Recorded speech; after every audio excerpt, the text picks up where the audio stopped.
जटणी गणेश भसाणी रे मारवाड़ी युवा मंचर नियारा प्रयास। ओडिशा प्रसिद्ध जटणी गणेश महोत्सव ओडिशा रे स्वतंत्र परिचय रही। जटणी रे 200 ऊर्ध्व मंडप रे विघ्नराज गणेश पूजा पाई।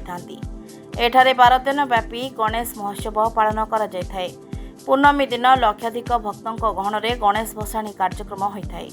एठारे भसाणी कार्यक्रम रे मारवाड़ी युवा मंचर धमाका देखा मिलता है। मारवाड़ी युवा मंचर सभापति गोविंद सोनी और सतीश शर्मा नेतृत्व में मारवाड़ी युवा मंच नियारा प्रयास करिथाय। मारवाड़ी युवा मंच तरफ समस्त गणेश मेढ़ को पुष्पमाल्य अर्पण कर सहित मारवाड़ी युवा मंच तरफ हजार हजार भक्त मानक मागणार प्रसाद बंटन कर। चलित वर्ष मारवाड़ी युवा मंचर यह कार्यक्रम में बीजेपी नेता विश्वरंजन बड़जना, सूरज पाइकराय, कांग्रेस नेता विश्वरंजन महांती, वरिष्ठ आईनजीवी वीरेन्द्र कुमार पट्टनायक इत्यादि बहु मान्यगण्य अतिथि जोग देथिले। तेबे आसंतु देखिबा ए बाबद आम जटणी प्रतिनिधि प्रदीप्त कुमार मार्था स्वतंत्र उपस्थापना। मु गोविंद सोनी मारवाड़ी युवा मंचर प्रेसिडेंट जी। गणेश पूजा विसर्जन उत्सव मारवाड़ी युवा मंच बहुत बड़ आकार रे पालन करुच्ची। प्रतिवर्ष भली आमे 8 वर्ष होगला यही उत्सवटा पालन करुचु। सतीश शर्मा मार्गदर्शक रे मो प्रेसिडेंटशिप रे आमे समस्त टीम पूरा आज लगी पड़ीचु यही कार्यक्रम को सफल करने।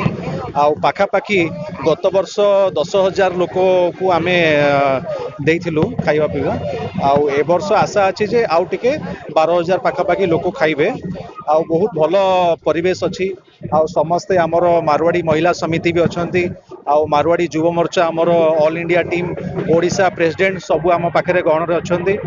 बहुत सुंदर प्रकार कार्यक्रम होची। ये जटनी सबुठु बड़ कार्यक्रम जोटा कि कह जाए जटनी पाई एटा बहुत गर्व जे आमे एई प्रोग्राम को आमे भल भाव में परिचालना करि पारुछु। सतीश शर्मा मारवाड़ी युवा मंच जन सदस्य आज मारवाड़ी युवा जटनी सिटी द्वारा ए भसाणी प्रोग्राम रे आज आम गणेश पूजा प्रत्येक मेढ़ को सम्मानित करूँ एवं ता सहित आम प्रसाद भी रखीचु। उपमा घुगुनी कम से कम 10,000 लोकों आयोजन होती। जटनी विशिष्ट लोक हो कि वरिष्ठ लोक समस्त निमंत्रण दिखाई। मीडिया बंधु मानक निमंत्रण दिखाई, राजनेता मानक निमंत्रण दिखाई। आम गणेश पूजाटा किपरि भाव गजानन प्रभु किपरि भाव विदा ने आम समस्त आशीर्वाद कामना करूँ। ए वर्ष अपेक्षा आर वर्ष को आम आहरी धूमधाम भली करूँ। आज आम खुशी दिन आम आज गोटे शोक सेवा आयोजित करूँ। आमर जो मारवाड़ी सोसाइटी हो कि जटनी प्रतिष्ठित व्यक्ति श्रीजुक्त लेट विश्वनाथ जोशी जी आज अंतिम दिन थिला। आम समस्त दुखी तांकर मार्गदर्शन मारवाड़ी जटनी सिटीटा चलता एवं आम समस्ते ये श्रद्धांजलि दौचु। वरिष्ठ लोक मैंने आसिक श्रद्धांजलि दौचु। आशीर्वाद क्रमे आम आग को किभली भाव मारवाड़ी जटनी सिटी को आगेबू एवं देशर कोण कोण जो मारवाड़ी जटनी सिटी अच्छी सॉरी मारवाड़ी युवा मंच अच्छी से जटनी नाटा आगू करूँ। यहाँ प्रभु जगन्नाथ एवं प्रभु गजानन आशीर्वाद ग्रहण करूँ आम आशा करूँ। मु डॉक्टर विश्वरंजन महांती ओडिशा प्रदेश कांग्रेस कमिटी स्टीयरिंग कमिटी सदस्य अच्छी। मारवाड़ी युवा मंच रे कार्यक्रम दीर्घ 8 वर्ष है आगुरी थिला किंतु मझे बंद हो जाता। किंतु युवक माने बाहरी जो मारवाड़ी कम्युनिटी लोक मैंने आम जटनी सहर व्यावसायिक पेंठस्थली बनई। आमर ओडिया एटी स्थानीय व्यवसायी सहित मारवाड़ी मानकर गोटे दबदबा रही सब बेले आम व्यवसायी बंधु मानकर। तो जटनी सहर जो भाईचारार सहर जटनी है मु सब बेले कहे भारत वर्षर गोटे क्षुद्र रूप। ये नव भारतर सब बेले तीर्थभूमि ये जटनी सहर। कारण ये सबु धर्म सबु वर्ण सबु जाति सबु वर्ग सब ईस्ट वेस्ट साउथ नॉर्थ सबु प्रांतर लोक आम अंचल रहती। भाईचारार सहर मारवाड़ी युवा मंचर बंधु माने ये गणेश पूजा को बहुत जाकजमक पालती एवं एमानंकर सामाजिक कार्य जटनी रे बहुत रही। आज से भसाणी उत्सव रे सामाजिक कार्य करुँच देखुं आपण मैंने। तेणु ये अनुष्ठान उत्तरोत्तर कामना आम करुचु एवं जटनी रे जो भाईचारा रही से जटनी भाईचारा जिभली प्रभु गजानन आशीर्वाद रे प्रभु श्री जगन्नाथ आशीर्वाद रे ये भाईचारा ये भूमि रे सबु बेले रहिबो। आमे समस्ते एकाठी अछु। ये भाईचारार भावना को समस्ते नहीं गणेश महोत्सव को समस्ते एंजॉय करुचु। मो वीरेन्द्र पट्टनायक रवि पट्टनायक नाम रे मो जाना जाए।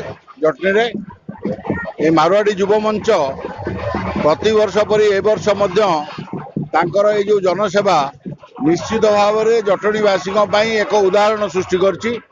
ଏମାନେ ପ୍ରତିବର୍ଷ ଏଇଭଳି ବହୁ ଲୋକଙ୍କୁ ମାନେ ହଜାର ହଜାର ଲୋକଙ୍କୁ ସମସ୍ତଙ୍କୁ ସନ୍ତୁଷ୍ଟ କରିବା ପାଇଁ ଉପମା ଡାଲମା ଏସବୁ କରି ଲୋକମାନଙ୍କୁ ଦେଉଛନ୍ତି। ଆଉ ଯେତେକ ଜନସେବାରେ ଏମାନଙ୍କର ଭୂମିକା ବହୁତ ଗୁରୁତ୍ୱପୂର୍ଣ୍ଣ। ଏମାନେ ସବୁବେଳେ ମାନେ ଆଜି ଅଗଷ୍ଟ 15 ହଉ ବା ରଥଯାତ୍ରା ହଉ ଯେକୌଣସି ପର୍ବପର୍ବାଣୀରେ ମଧ୍ୟ ଏମାନେ ବହୁ ପ୍ରକାର ସାହାଯ୍ୟ ସହଯୋଗ କରୁଛନ୍ତି। ଆଉ ଏମାନଙ୍କର ଉତ୍ତରୋତ୍ତର ଉନ୍ନତି କାମନା କରୁଛି। ମୁଁ ଏମାନଙ୍କ ସହିତ ୟାଙ୍କ ସଂଘ ଆରମ୍ଭ ହେବା ବେଳଠୁ ମୁଁ ୟାଙ୍କ ସାଙ୍ଗରେ ଅଛି ଆଉ ଯେତେ ପ୍ରକାର ସାହାଯ୍ୟ ସହଯୋଗ ମୁଁ ଥିଲା ପର୍ଯ୍ୟନ୍ତ ନିଶ୍ଚିତ ଭାବରେ ତାଙ୍କୁ ଦେବି। ଜଟଣୀରୁ ପ୍ରଦୀପ୍ତ କୁମାର ମାର୍ଥାଙ୍କ ରିପୋର୍ଟ, ନାଓ ଓଡ଼ିଶା।